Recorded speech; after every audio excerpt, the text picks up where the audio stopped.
Bonjour à toutes et à tous, les amis, c'est 25 et aujourd'hui on se retrouve pour un nouvel épisode de On en parle, on continue l'arc des épisodes Ninjago. Cette fois-ci avec l'épisode spécial Le jour des âmes disparues, qui est un épisode d'un bon 44 minutes, qui est en transition entre la saison 6 et 7, qui est bien du coup le dernier épisode spécial des 10 premières saisons. Et ben voilà, on va commencer directement par le résumé. Et c'est le jour des âmes disparues, comme le nom est bien de cet épisode spécial. C'est une journée spéciale dans laquelle les vivants commémorent les personnes qui les ont quittés, du coup amis, famille, euh, amour, machin, etc. Et donc, durant ce jour-ci, chacun des personnages que l'on suit va du coup soit rester en famille s'ils en ont une encore, comme Jay, ou vont commémorer les personnes qui les ont quittés. J'ai oublié de dire, mais Cole aussi a de la famille. Mais à ce moment-là, Cole est toujours un fantôme et durant ce jour spécial, malheureusement, il va disparaître dans le sens de plus personne va se souvenir de lui vu que c'est un fantôme et que c'est le jour des âmes disparues. Il est considéré comme fantôme, donc comme s'il avait disparu depuis longtemps. Et pour cela, il va se diriger vers le temple, enfin le dojo, le temple de Sensei Young, celui qui a inventé le Erjitsu, mais qui était également un fantôme à ce moment-là. Et donc, pour avoir des réponses à ces questions, mais le plan du Sensei Young, c'est bien déjà de réveiller les âmes disparues pour qu'elles profitent et bien qu'elles prennent leur revanche sur les ninjas pendant au moins une journée. Donc, on va voir bien le retour d'anciens ennemis des ninjas qui vont affronter certains ennemis. Alors, on a le retour de Chen, bien d'un android qui est pas Overlord, mais voilà, un android bien formé, etc. C'était peut-être même le commandant des androids, je ne sais plus. On a également Moro qui revient. On a j'allais dire Mordecai, non, ça c'est dans Regular Show. On a comment il s'appelle, Samukai, le commandant de l'armée des squelettes. Et je me semble que c'est tout. Peter se rejoint à eux, mais ce n'est pas en tant que cam errante, mais c'est le vrai Peter, même s'il y avait la statue de Peter.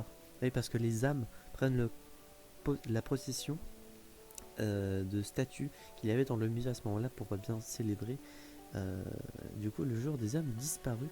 Et également le gérant le magasin du musée est là. Et pour ceux qui verront du coup le prochain épisode qui sera sur la saison 7, clin d'œil, hein, vous savez qui c'est. Voilà, hein, à ce moment-là, on était déjà un peu teasé sur l'utilisation de ce personnage. Mais donc, bref, chaque ennemi va du coup se mettre d'accord pour qui ils vont affronter. Et du coup, ils vont se mettre d'accord. Et chacun des personnages va affronter un ennemi passé. Du coup, par exemple, Lloyd va devoir affronter Peter, etc. etc. Et du coup, chacun des ninjas vont devoir affronter ça. Et au même moment, Moro, qui avait choisi le Sensei Wu, va lui non combattre Wu. Du coup, très bon point et très très grande évolution du personnage. Et en plus, personnage que j'adore, Moro. Pour ceux qui ne savent pas qui c'est, n'hésitez pas à aller voir l'épisode de On en parle sur la saison 5 de Ninjago. Moro, qui était l'ancien maître élémentaire du vent, qui est mort et qui est désormais un fantôme, va prévenir le sensei que Yang, du coup, les a plus ou moins réveillés, on peut dire, bien, durant ce jour spécial, pour qu'il s'occupe de prendre une revanche sur les ninjas. Et à la fin, Moro, du coup, va pouvoir se reposer dans le musée et reprendre position, etc. Donc, ouais, point positif, Moro en lui-même. Déjà que c'était un personnage que j'aimais beaucoup dans la saison 5. Là, c'est vraiment le boss. Le fait qu'il prévienne Wu, etc. C'est un personnage très très appréciable, je trouve.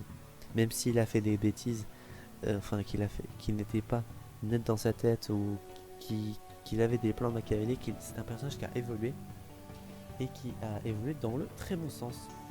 Et sinon, point positif également, le fait qu'on revoit d'anciens méchants, Samukai, Chen, les Nidroids, etc. dans un gros épisode, ça c'est vraiment cool. Et que du coup, pendant un bon gros épisode de 45 minutes, 44-45, et bien on voit un petit épisode de transition entre son 6 et 7 qui est un peu la son 7, une première grande fin de Ninjago, j'ai envie de dire. Mais ouais, pour la note sur 10, ça va être un 8,5 pour tout ce que je viens de vous dire.